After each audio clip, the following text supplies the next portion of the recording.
1983's The House on Sorority Row is one of those mystery slashers where the film keeps you guessing the entire time as to who the killer might actually be, similar to, say, 1981's Happy Birthday to Me, and of course a million other things. I just wanted to mention Happy Birthday to Me again. Let's run through the early events of this film. An opening scene is clearly taking place in the past because the film is tinted in history color. An old lady tries to give birth to a baby, but maybe it died, according to the doctor, who is being deliberately vague. Later. No. No!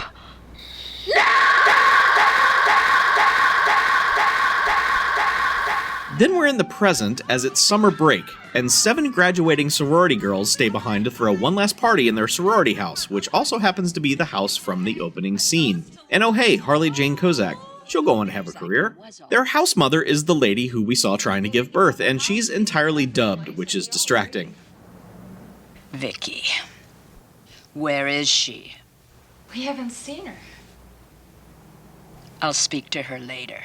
Also, she throws them all out and won't tolerate any partying. Killjoy. She's such a killjoy, in fact, that she's got a murder cane, which she then uses to murder the waterbed of dirty fornicators. Meanwhile, the house mother's doctor makes some notes about who we assume is her, basically saying that she's about to snap, and if something spooky were to happen, she's liable to go stark raving mad. Again, though, deliberately vague. Our lady graduates, not knowing any of this of course, plan to get her back for being a killjoy by threatening her with a gun for funsies. And what follows is, well, the events that set this movie into motion are insane. Long story short, they flat out murder their house mother and then are all, oh no, we'll get into trouble for this. So they just dump her in the swimming pool and throw their party. For a while, everyone's just wandering around looking distressed, but eventually people start dying. Who could the killer be? Did the house mother really die? Her body goes missing. Is it her? Did one of the girls snap because of what they did earlier that day and decide to start murdering their sorority sisters? Is it the doctor who shows up late in the film to explain everything? This one had me going for quite a while, and every time I thought I had it figured out, it would throw another curveball at me. But then ultimately, the reveal of the killer is so underwhelming that my brain didn't even start accepting it until the credits were rolling. I was convinced that what the movie was telling us in the end was yet another swerve, and I swear that the visuals themselves were contributing to that, as it appears that the killer manages to totally change their appearance while masked in the last few minutes.